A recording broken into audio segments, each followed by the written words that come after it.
आता हे बघा, पत्रिका आपल्याकडे जी येईल ती सर्व काही सारखी पत्रिका राहत नाही. म्हणजे प्रत्येक जातकाची पत्रिका ही वेगवेगळी असते. प्रत्येकाची ग्रहस्थिती वेगळी असते, प्रत्येकाचं लग्न वेगळं असतं. त्यामुळे ऑल ओव्हर पत्रिका ही एकसारखी नसतेच. पण यामध्ये साम्य काय असतं? आपल्याकडे असंख्य पत्रिका येतील. त्या पत्रिकेमध्ये फक्त सगळ्यांचं एक साम्य असतं. म्हणजे आपल्याला जी पण पत्रिका येईल, त्या ती पत्रिका फक्त आपल्याला 12 लग्नाचीच येणार आहे. आता 12 लग्नाची म्हणजे कसं? आपण जे लग्न बघितलंय, पत्रिकेमध्ये लग्न भावाच्या स्वामीला लग्नेश असं म्हणतात. आता सपोज आपल्याकडं लग्नामध्ये जर मेष रास असेल आणि मेष राशीचा स्वामी हा मंगल असतो, म्हणजे तिथे तर काय होईल, तर मंगल हा लग्नेश होईल. तर असे पूर्ण जे 12 लग्न आहे, त्या 12 लग्नाच्याच पत्रिका येईल. प्रत्येकाची ग्रहस्थिती ही निश्चितच वेगवेगळी असेल, पण लग्न हे 12च असेल. ते मेषपासून तर मीनपर्यंत, म्हणजे जेवढ्या आपल्या राशी आहे, 12 राशी आहे. या 12 राशी त्या पत्रिकेमध्ये प्रथम स्थानी जी रास असेल, त्या राशीची ती पत्रिका होईल. म्हणजे त्या लग्नाची ती पत्रिका होते. तर आपल्याकडे ज्या 12 राशी आहे, तर प्रत्येक पत्रिकेमध्ये एक ना एक लग्नेश हा असणारच आहे. असे 12 लग्नेश आहे. तर 12 लग्नेशाच्या ह्या 12 पत्रिकाच येतील आपल्याला. त्यामध्ये 13वी पत्रिका येणार नाही. फक्त साम्य एवढंच राहील का लग्नेश त्यांचा एक राहील. म्हणजे थोडक्यात की ती जी पत्रिका आहे ती एका लग्नाची असेल. सपोज की पहिल्या भावामध्ये जर एक नंबरची संख्या असेल तर ती मेष राशी होते, तर ती पत्रिका मेष राशीची होईल. पहिल्या भावात जर कधी अ, 2 ही संख्या असेल तर ती वृषभ लग्नाची पत्रिका होती, तर ती पत्रिका वृषभ लग्नाची होईल. असं 2, 3, 5, 8, 10, 11 आणि 12.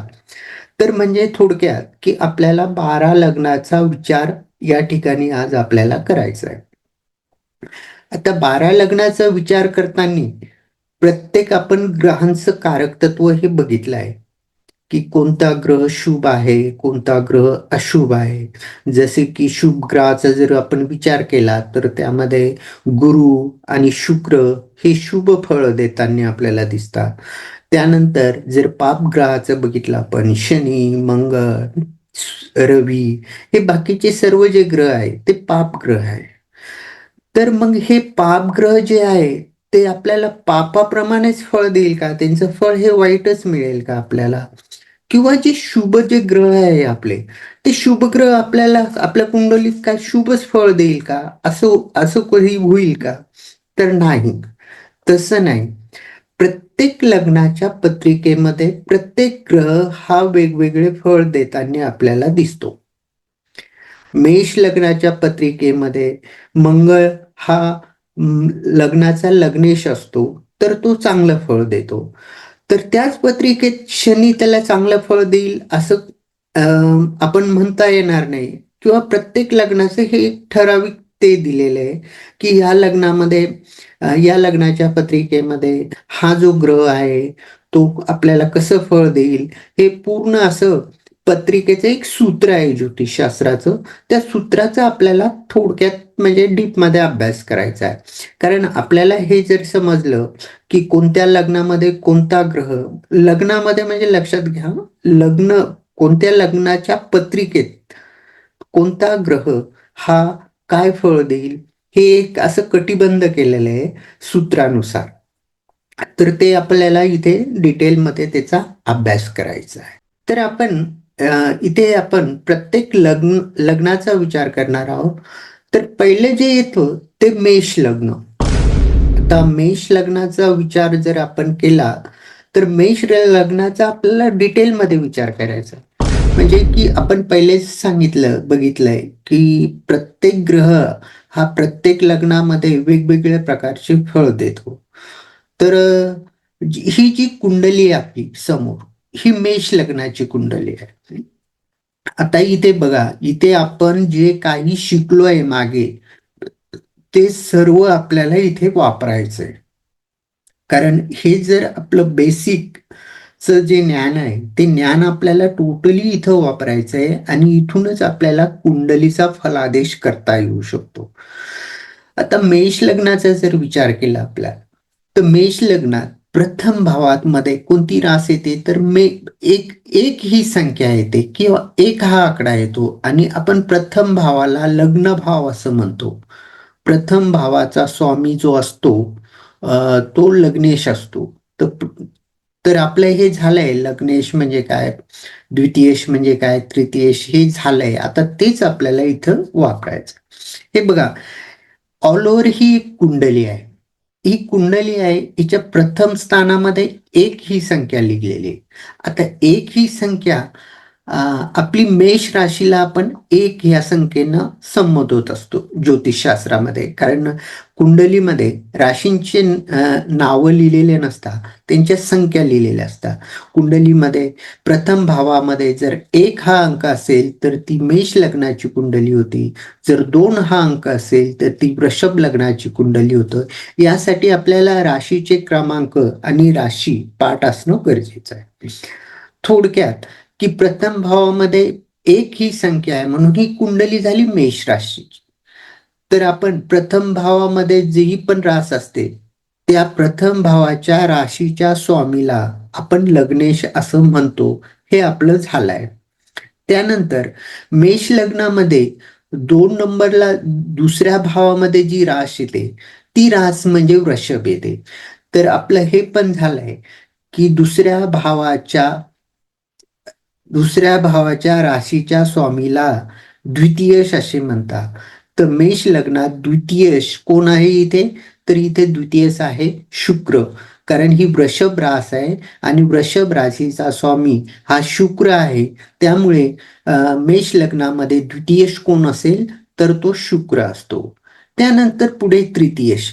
तृतीय भावाच्या राशीच्या स्वामीला तृतीयश असे म्हणतात. आता इथं तृतीय भावात कोणती रास आहे तर 3 नंबरची रास आहे आणि 3 नंबरची रास म्हणजे ही मिथुन रास झाली. तर मिथुन राशीचा स्वामी कोण आहे तर मिथुन राशीचा स्वामी हा बुध आहे. त्यामुळे मेष लग्नामध्ये तृतीयेश कोण झाला तर हा बुध झाला.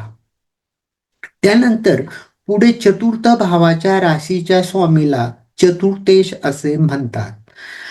हे पण आपलं झालंय. तर चतुर्थेश इथं कोण आहे, इथे चार ही संख्या दाखवली आहे आणि 4 ही संख्या आपण कोणत्या राशीने हे करतो दाखवतो म्हणजे निदर्शवतो तर कर्क रास. 4 नंबरची जी रास येते ती कर्क रास येते आणि कर्क राशीचा स्वामी हा चंद्र देवता आहे.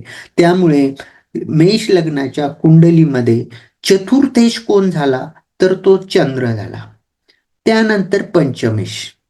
आता पंचम भावात असणाऱ्या राशीच्या स्वामीला पंचमेश असे म्हणतात.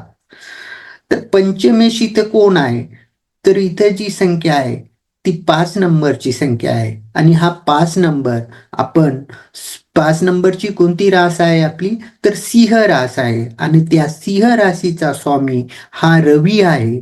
म्हणून मेष लग्नाच्या पत्रिकेमध्ये पंचमेश कोण झाला तर तो रवी झाला. त्यानंतर पुढे 6 नंबर षष्ठ भाव. षष्ठ भावात जी रास असेल त्या राशीच्या स्वामीला षष्टेश असं म्हणतात. 6 नंबरची जी रास आहे ती कन्या रास आहे आणि कन्या राशीचा स्वामी हा बुध आहे. म्हणजे मेष लग्नाच्या कुंडलीमध्ये षष्टेश कोण होईल तर तो बुध होईल. त्यानंतर सप्तमेश. सप्तम भावात असणाऱ्या राशीच्या स्वामीला आपण सप्तमेश असं म्हणतो. तर मेष लग्नामध्ये सप्तम भावामध्ये कोणती रास आहे तर 7 नंबरची रास आहे. 7 नंबरची रास कोणती आहे तर ती तुळ रास आहे आणि तुळ राशीचा स्वामी हा शुक्र आहे. त्यामुळे मेष लग्नाच्या कुंडलीमध्ये सप्तमेश कोण झाला तर सप्तमेश इथं शुक्र झाला. त्यानंतर 8 नंबर अष्टम भावात असणाऱ्या राशीच्या स्वामीला आपण अष्टमेश असे म्हणतो. तर मेष लग्नात अष्टमेशमध्ये कोणती रास आहे, तर ती 8 नंबरची रास आहे. आणि 8 नंबरची रास आपण कोणती रास आहे 8 नंबरची, तर ती वृश्चिक रास आहे. आणि वृश्चिक राशीचा स्वामी हा मंगळ आहे. त्यामुळे मेष लग्नामध्ये अष्टमेश कोण होईल, तर तो मंगळ हा अष्टमेश होतो मेष राशीच्या कुंडलीत. त्यानंतर नवम भाव. नवम भावात मध्ये असणाऱ्या राशीच्या स्वामीला नवमेश असे म्हणतात. आता नवम भावामध्ये कोणती रास आहे, कोणती संख्या आहे, तर 9 नंबरची संख्या आहे. आणि 9 नंबरची रास कोणती आहे, तर ती धनु रास आहे. आणि धनु राशीचा स्वामी हा कोण आहे, तर हा गुरु आहे. त्यामुळे मेष लग्नामध्ये नवमेश कोण झाला, तर तो इथे गुरु झाला. त्यानंतर दशम भाव. दशम भावामध्ये दशम भावामध्ये असणाऱ्या राशीच्या स्वामींना आपण दशमेश असं म्हणतो. तर मेष लग्नात दशम भावामध्ये ही 10 नंबरचा अंक आहे. आणि 10 नंबरची रास कोणती आहे, तर ती मकर ही रास आहे. आणि मकर राशीचा स्वामी हा शनी महाराज आहे. त्यामुळे मेष लग्नात दशमेश कोण होईल, तर दशमेश हे शनी महाराज होतील इथे. त्यानंतर लाभ भाव. 11व्या भावात किंवा लाभ भावात असणाऱ्या राशीच्या स्वामीला आपण लाभेश असं म्हणतो. आता इथे लाभ भावामध्ये कोण आहे, तर 11 नंबरची संख्या आहे. आणि 11 नंबरची रास ही कोणती आहे, तर ती कुंभ आहे. आणि कुंभ राशीचा स्वामी देखील शनी महाराज हेच आहे. त्यामुळे मेष लग्नामध्ये लाभेश कोण होईल, तर लाभेश हे इथे शनी महाराज होता. त्यानंतर 12वा भाव म्हणजे व्ययस्थान. व्ययस्थानामध्ये असणाऱ्या राशीच्या स्वामींना आपण व्ययश असे म्हणतो. आता इथं व्ययश कोण आहे, तर 12व्या भावामध्ये 12 नंबरची रास आहे. आणि 12 नंबरची रास कोणती, तर 12 नंबरची रास ही मीन रास आहे. आणि या मीन राशीचा स्वामी हा कोण आहे, तर मीन राशीचा स्वामी हा गुरु आहे. त्यामुळे मेष लग्नामध्ये जो व्ययश होईल, तो व्ययश कोण होईल, तर तो इथे गुरु होईल. अशा प्रकारे आपण कुंडली बघताना प्रथम आपण हाच विचार करत असतो. प्रत्येक वेळेस आपण संख्यांचा विचार नाही करीत, किंवा त्या राशीचे जे स्वामी असतात, जे भावेश असतात, त्या भावेशाला आपण याच पद्धतीनं म्हणतो. द्वितीयेश कोण आहे, तर द्वितीयेश शुक्र आहे. सप्तमेश कोण आहे, तर सप्तमेश हा पण शुक्र आहे. कारण शुक्राच्या 2 राशी आहे, आपल्याला हे माहिती आहे. 2 वृषभ आणि तूळ ही शुक्राची रास आहे.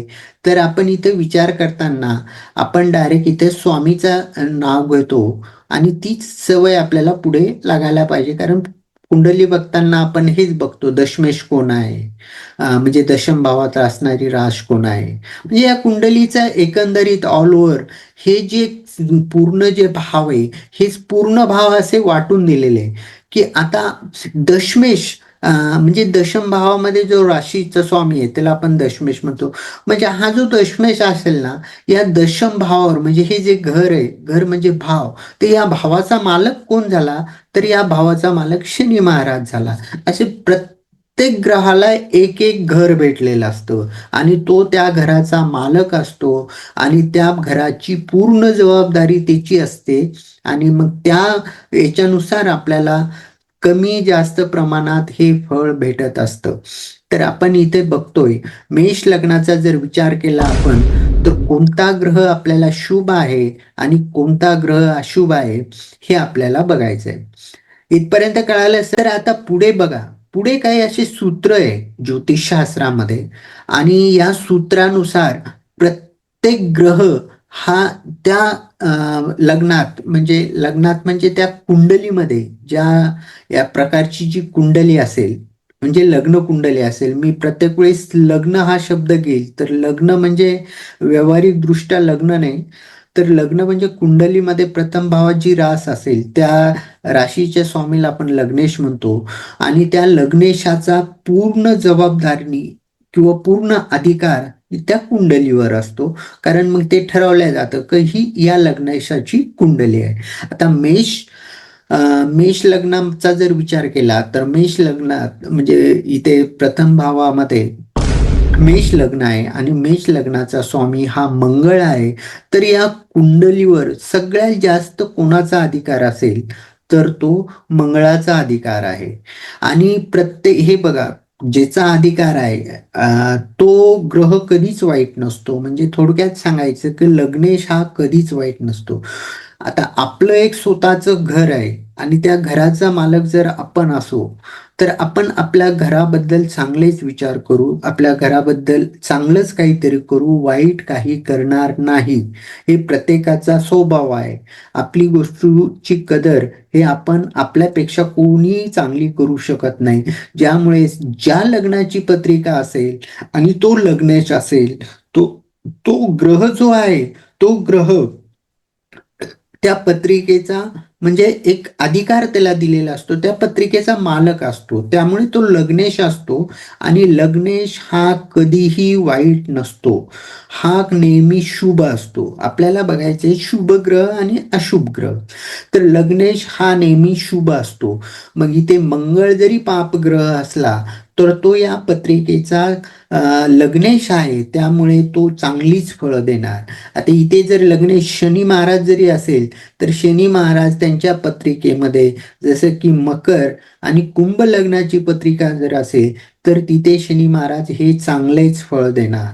इथे जर सूर्य आहे, रवी आहे, तर रवी त्यांच्या पत्रिकेमध्ये हे चांगलेच फळ देणार. म्हणजे थोडक्यात एकमेव सूत्र हे लक्षात घ्या की प्रत्येक पत्रिकेमध्ये जो लग्नेश असेल तो शुभ असतो आणि त्या पत्रिकेसाठी तो चांगलेच फळ देतो. आता पत्रिकेमध्ये काही नियम दिलेले आहे आपल्याला की कोणता ग्रह कोणत्या लग्नामध्ये कसे फळ देतो. तर त्यामध्ये पत्रिका बघताना ना पत्रिका एक डिवायडेशन केलेली आहे.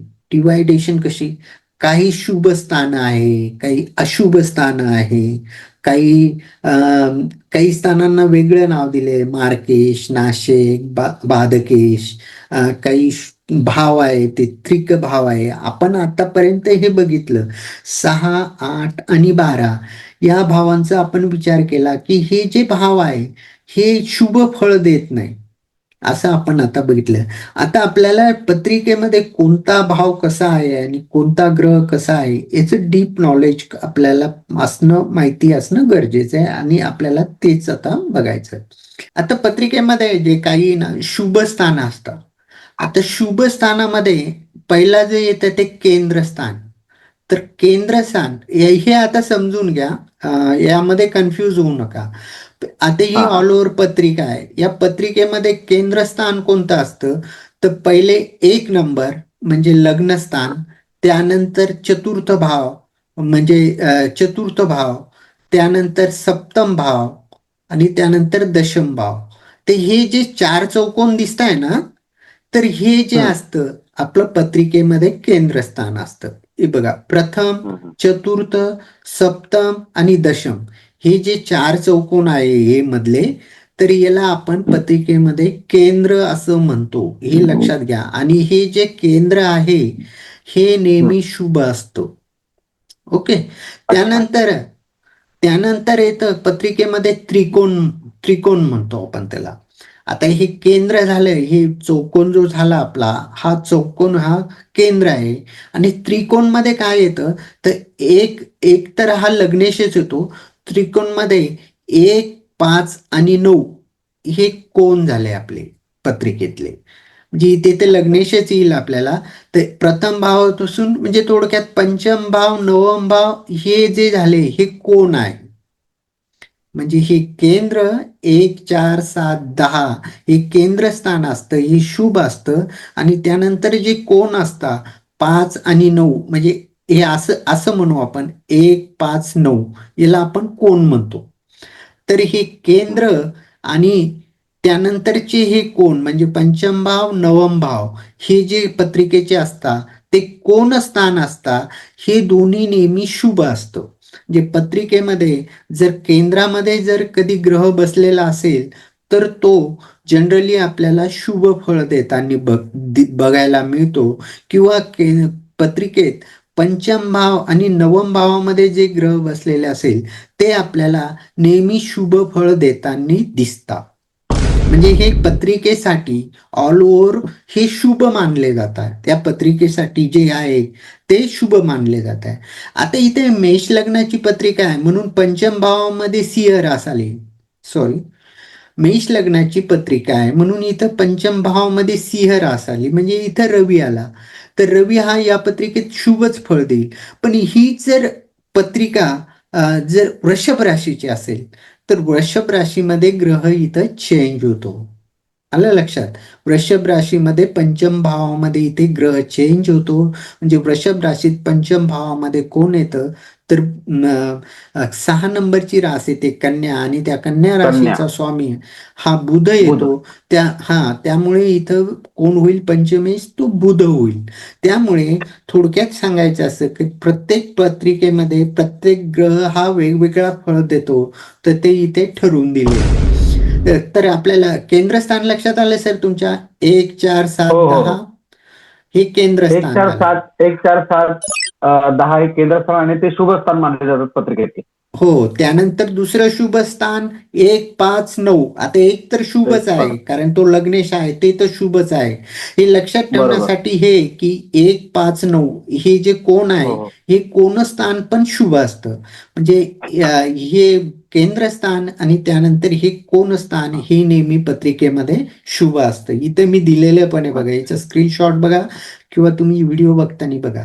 1 4 7 10 1 4 7 10 हे केंद्रस्थान म्हणतो. त्यानंतर 1 5 9 1 5 9 हे कोण स्थान आहे हे नेहमी शुभ असतात. हे लक्षात ठेवायचं आपले, ठीक आहे. बरोबर. त्यानंतर तुम्ही जे विचारलो तुम्हाला त्रिकस्थान. आता त्रिकस्थान म्हणजे काय की तिथे जर ग्रह गेला तर तो बिघडतोच, आपण हे आधी पण बघितलंय. आणि त्रिकस्थानाचा जो आपण जो विचार केला, त्रिकस्थान म्हणजे कोणते स्थान तर 6 8 आणि 12. कारण हे जे भाव आहे हे भाव आपल्याला वाईट फळं देतात. कारण इथून आपण काय बघतो, षष्ठ भावातून ऋग रोण ऋण शत्रू, म्हणजे इथं हे जातकाला वाईटच फळ मिळते. इथून आजार पण आपण बघतो. जसे इथून आपल्याला वाईट फळ मिळतात त्यात इथून आपल्याला चांगले पण फळ मिळतात. आता इथून जर आपल्याला आजार मिळत असेल तर इथून आपल्याला जॉब पण मिळतो, कारण आपण इथून नोकरी पण बघतो. पण मग हे जे त्रिकस्थान आहे 6 8 आणि 12 यांना पत्रिकेमध्ये त्रिकस्थान म्हटलेलं आहे. कारण इथून जे फळ मिळतात ते आपल्याला बरेचसे फळ हे वाईट मिळतात. एखादं चांगलं मिळत असेल पण वाईट फळ देणारं हे जे भाव आहे म्हणून याला त्रिकस्थान म्हणतात.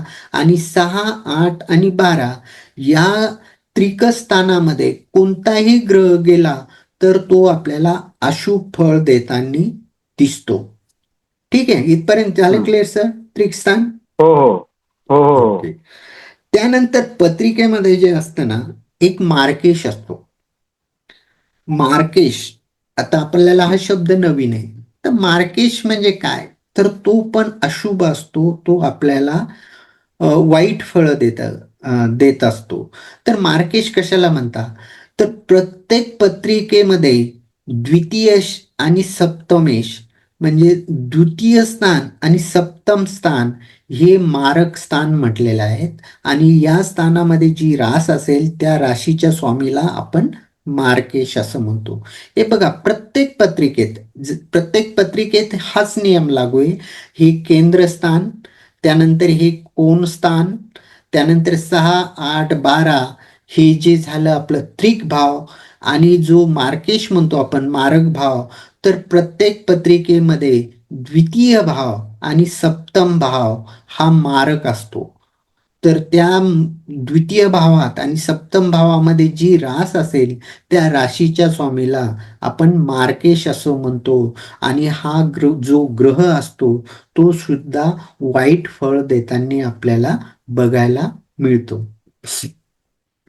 आता त्यानंतर येतं आता हे जे आपण हे बघितलं, आता हे चार भाव बघितले, 1 4 7 10 हे शुभ भाव आहे. त्यानंतर 5 आणि 9 हे पण शुभ भाव आहे.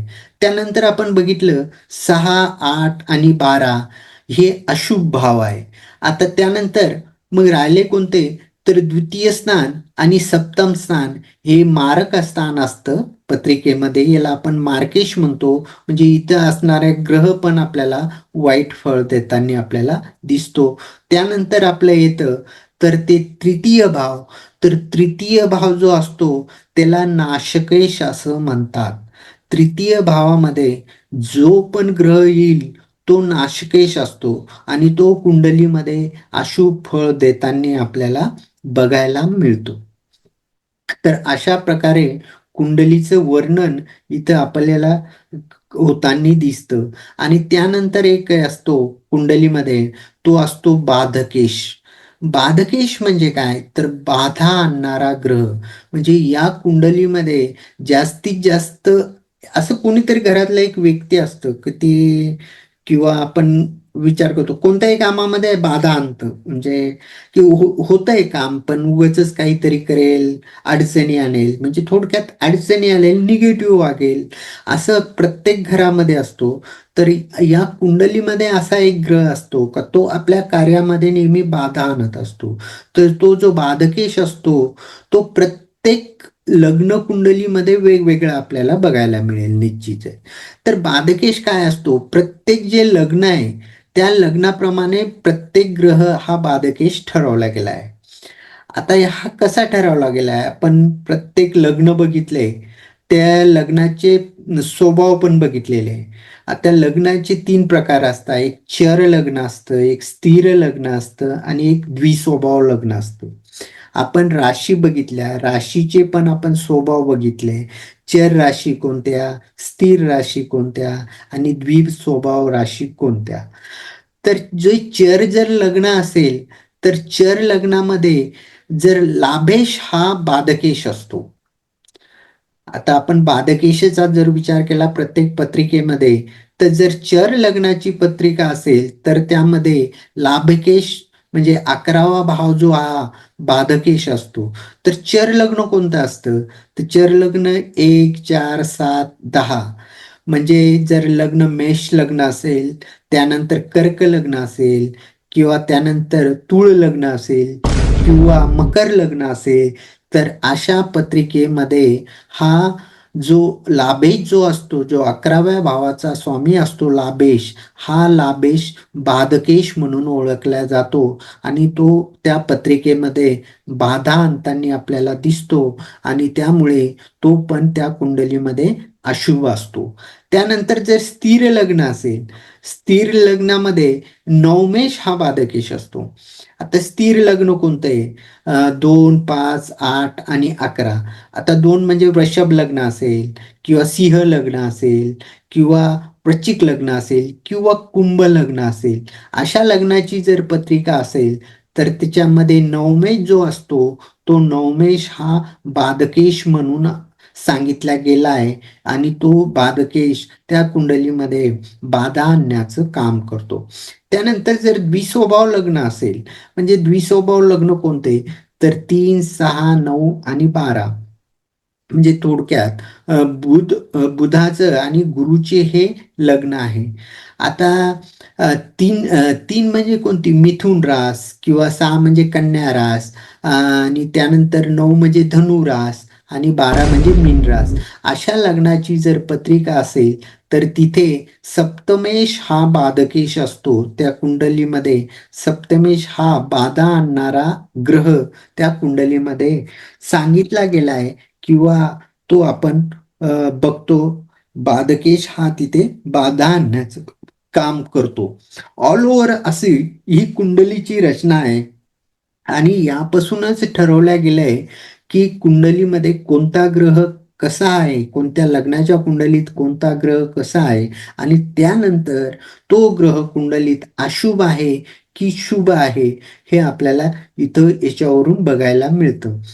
तर मग आता हेच सर्व फॉर्म्युले वापरून आपल्याला या कुंडलीमध्ये मेष लग्नाची जी कुंडली आहे त्या मेष लग्नाच्या कुंडलीमध्ये शुभ आणि अशुभ ग्रह कोणते हे आपल्याला इथे बघायचं आहे. तर आपण हे जे फॉर्म्युला बघितला आता हाच फॉर्म्युला आपण प्रत्येक लग्नाच्या पत्रिकेसाठी वापरायचा आहे. आता बरं बरं इथे बरं. मेष लग्नामध्ये जर आपण विचार केला तर शुभ ग्रह कोणते होते आणि अशुभ ग्रह कोणते होतील, मार्केश कोण होईल, मिश्र ग्रह कोण होईल. आता इथे आपण बघायचं आहे. तर हे बघा, प्रत्येक पत्रिकेमध्ये लग्नेश हा नेहमी शुभ असतो. लग्नेश शुभ असतो, तर इथं लग्नेश कोण आहे तर तो मंगळ आहे. आता मंगळ हा पापग्रह जरी असला तरी तो मेष लग्नाच्या पत्रिकेमध्ये हा शुभ ग्रह असतो. तर आपण शुभ ग्रहामध्ये जर घेतलं तर शुभ ग्रहामध्ये जर विचार केला तर लग्नेश हा मंगळ आहे. त्यामुळे या पत्रिकेमध्ये मंगळ हा आपल्याला शुभ ग्रह म्हणता येईल किंवा आपण त्याचा शुभ ग्रह म्हणून विचार करू शकतो. ओके. आता आपण बघितलंय की तो केंद्रस्थान आहे 1, 4, 7 आणि 10 यामध्ये शुभ ग्रह असतो. राईट. 1, 4, 7 आणि 10 ही जे केंद्रस्थान आहे तर या केंद्रस्थानामध्ये शुभ ग्रह असतात. आता केंद्रस्थानामध्ये आणखी कोणती रास आहे पुढची, तर केंद्रस्थानामध्ये पुढे आहे ती म्हणजे कर्क रास. आता कर्क रास ही केंद्रस्थानात असल्यामुळे कर्क राशीचा स्वामी कोण आहे तर कर्क राशीचा स्वामी हा चंद्र आहे. त्यामुळे अर्थातच दुसरा शुभ ग्रह कोण असेल तर तो आपल्याला चंद्र असेल असे म्हणता येईल. ओके. त्यानंतर पुढे आपण जर बघितलं कोणामध्ये बघितलं तर कोण स्थानामध्ये त्यानंतर इथं पंचमात कोणती रास येते तर पंचमामध्ये सिंह रास येते आणि कोण स्थान हे शुभ असतं आणि कोण स्थानाच्या याच्यामध्ये कोण पंचमामध्ये सिंह रास आहे आणि सिंह राशीचा स्वामी हा शुक्र आहे, सॉरी रवी आहे. रवी. त्यामुळे रवी. त्यामुळे पुढचा जो ग्रह येईल आपला शुभ मध्ये तर ते कोणते येईल तर ते रवी येईल. म्हणजे शुभ ग्रहांचा जर विचार केला या पत्रिकेमध्ये मंगळ, चंद्र आणि रवी हे आपल्याला 3 ग्रह हे शुभ होताना दिसतात.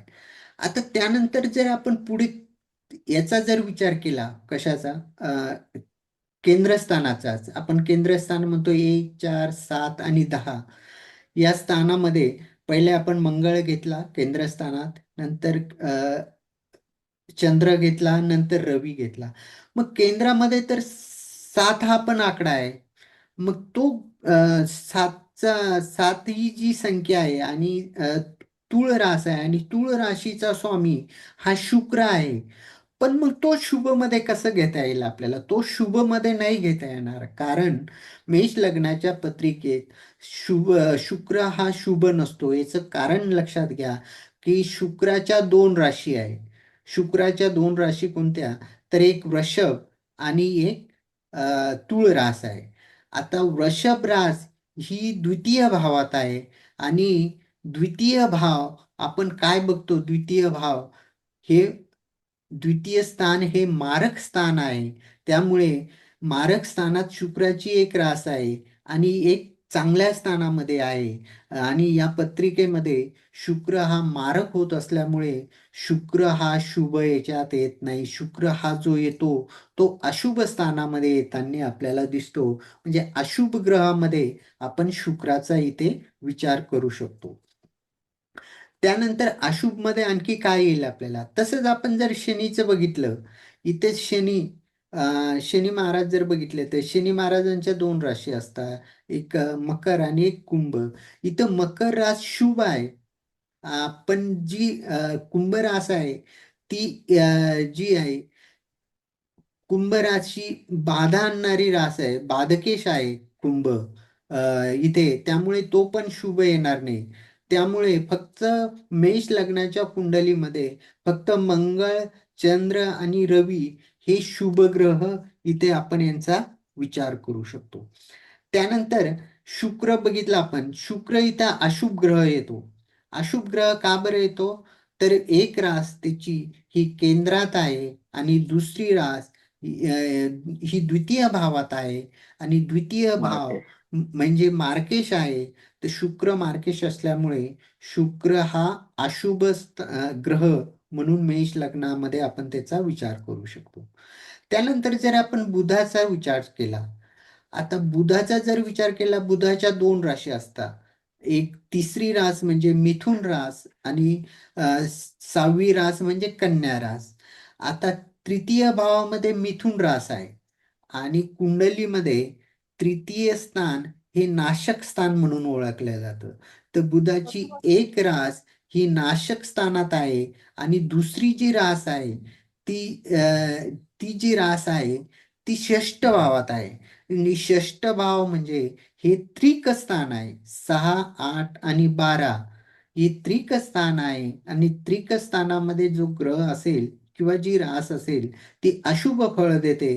त्यामुळे शुक्र सुद्धा इथे अशुभ असेल, कारण तो इथे शुक्र अशुभ पण आहे, कारण तो त्रिक स्थानात आहे आणि त्यातल्या त्यात त्याची दुसरी रास ही तृतीय भावात आहे. त्या तृतीय भावात असल्यामुळे शुक्र हा इथं बाधकेश म्हणून आपण याचा विचार करू शकतो. ठीक आहे, समजलंय सर इथपर्यंत? हो हो हो.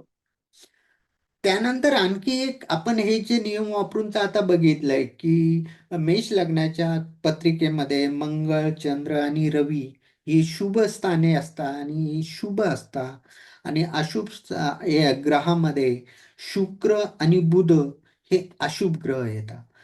पण त्यानंतर आपण आणखी पण काही दोन ग्रह राहिले आपले, ते म्हणजे गुरु आणि शनी. आता हे बघा, आपण जे कोण भाव जो म्हणतो आपण 1, 5, 9. आता गुरुचा जर विचार केला तर गुरुची जी रास आहे ती धनु रास आहे. ती नवम भावामध्ये आहे. ही नवम भाव म्हणजे शुभ भाव झाला पत्रिकेतला. पण गुरुची दुसरी जी रास आहे ती मीन रास, ही त्रिक स्थानात आहे म्हणजे व्यय स्थानात आहे. म्हणजे थोडक्यामध्ये गुरु इथे चांगला पण आहे आणि वाईट पण आहे. म्हणजे हे स्थान जे आहे नवम स्थान हे कोण स्थान आहे, हे शुभ स्थान आहे.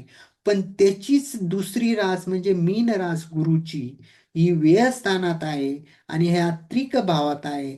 त्यामुळे इथे गुरु चांगला पण आहे आणि वाईट पण आहे.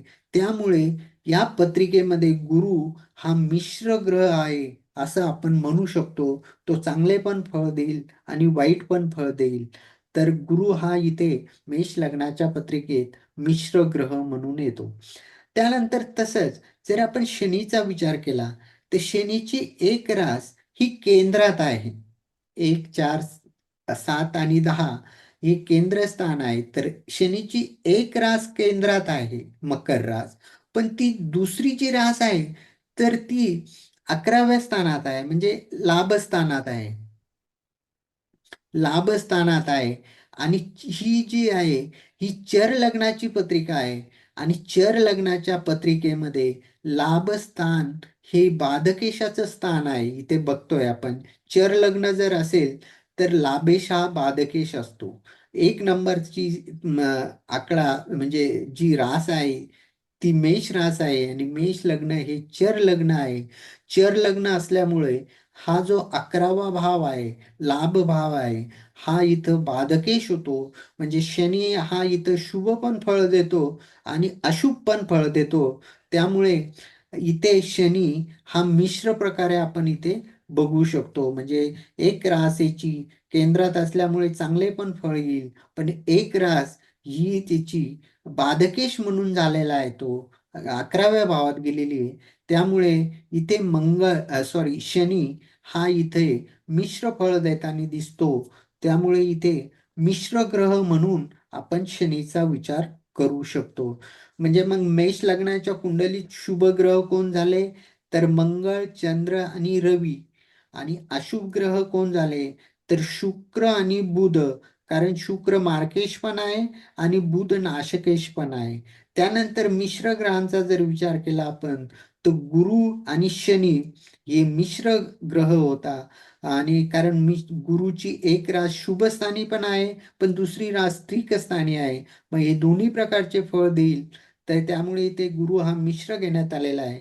त्यासच आपण शनीची एक रास केंद्रात आहे आणि एक 11व्या भावात आहे, म्हणजे बाधकेश पण झालेला आहे इथे शनी. त्यामुळे शनी पण हा इथं मिश्र ग्रह म्हणून आपण घेतलेला आहे. अशा प्रकारे मेष लग्नामध्ये हे जे शुभ, अशुभ आणि मिश्र ग्रह कोणते याचा जर विचार केला तर आपल्याला हे इथे बघायला मिळतं. त्यानंतर आणखीन एक ग्रह असतो, योगकारक ग्रह. आता हा योगकारक ग्रहांची व्याख्या काय आहे? म्हणजे योगकारक ग्रह म्हणजे काय? तर प्रत्येक ग्रहाला बघा दोन राशी असतात. प्रत्येक ग्रहाला नाही म्हणता ना, काही ग्रहांना दोन दोन राशी आहे. फक्त रवी आणि चंद्र या दोघांनाच एक एक रास आहे. त्यानंतर शुक्राच्या दोन राशी आहे, दुसरी रास म्हणजे वृषभ रास आणि सातवी रास म्हणजे तुळ रास. त्यानंतर मंगळाच्या पण दोन राशी आहे, मेष आणि वृश्चिक. त्यानंतर शनीच्या पण दोन राशी आहे, मकर आणि कुंभ. त्यानंतर शनी झाला, मंगळ झाला आपला. त्यानंतर बुधाच्या पण दोन राशी आहे, तिसरी रास मिथुन रास आणि सहावी रास ही कन्या रास. त्यानंतर गुरुच्या पण दोन राशी आहे. गुरुच्या दोन राशी कोणत्या? नववी रास म्हणजे धनु रास आणि 12वी रास म्हणजे मीन रास. तर योगकारक ग्रह म्हणजे की एक रास त्याची केंद्रात पाहिजे आणि एक रास ही कोणात पाहिजे. म्हणजे कोणत्या ज्या योगकारक ग्रह जेव्हा होईल, जेव्हा एक रास ही केंद्रात असेल, म्हणजे 1, 4, 7 आणि 10 या केंद्रस्थानी जर एक रास असेल आणि दुसरी रास त्याच ग्रहाची जर कोणात असेल, म्हणजे पंचम आणि नवम भावात असेल, तर तो जो ग्रह त्या कुंडलीचा योगकारक ग्रह असं आपण म्हणू शकतो किंवा म्हटल्या जातं. आता इथे जर बघितलं आपण, योगकारक ग्रह आपल्याला जर बघायचं असेल तर आपला नियम काय आहे? एक रास ही केंद्रात पाहिजे आणि दुसरी एक रास ही मिनिट. कोणात पाहिजे. तर आता इथे अं, आता मंगळाचा जर विचार केला आपण, तर मंगळाची एक रास ही केंद्रात आहे, पण दुसरी जी रास आहे ती कोणात नाहीये, म्हणजे 5 आणि 9 मध्ये नाहीये. आणि पंचमात जी रास आहे ती सिंह रास आहे. तर सिंह रास म्हणजे सिंह राशीचा स्वामी रवी आहे आणि रवीची फक्त एकच रास असते. त्यामुळे रवी हा इथे योगकारक होणार नाही. त्यानंतर दुसरा जर विचार केला आपण गुरुचा, तर गुरुच्या दोन राशी असतात. गुरुची एक रास ही नवम स्थानात आहे, पण दुसरी जी रास आहे ती मीन रास आहे. ती केंद्रात पण नाही आणि कोणात पण नाही, तर ती व्यय स्थानात आहे. त्यामुळे इथे गुरु पण हा योगकारक ग्रह होऊ शकत नाही. म्हणजे थोडक्यात सांगायचं असं का मेष लग्नामध्ये योगकारक ग्रह नसतो. तर मग इथे योगकारक हा ग्रह नसतो, मेष लग्नाला योगकारक ग्रहच नाहीये. तर मग अशा वेळेस जे योगकारक जे ग्रह असतात, योगकारक ग्रहाचं जे काम करता येते, तर आपल्याला बघितलं गेलंय की रवी आणि चंद्र हे कुंडलीमध्ये योगकारक ग्रह म्हणून काम करतात. पण ते पण केव्हा? ज्यावेळेस रवी आणि चंद्र हे जर एकत्र आले तर तो अमावस्याचा योग तयार होतो आणि तिथं रवी पण बिघडला जातो आणि चंद्र पण बिघडला जातो. त्यावेळेस हे योगकारक ग्रह म्हणता येणार नाही. पण ते जर समोरासमोर आले, म्हणजे जसं की रवी चतुर्थ भावात असेल आणि चंद्र सप्तम भावात असेल, तर ते समोरासमोर होतो, म्हणजे हा पौर्णिमेचा योग होतो. हे समसप्तक योग असं म्हटलं जातो, म्हणजे यांची सातवी दृष्टी एकामेकावर असते.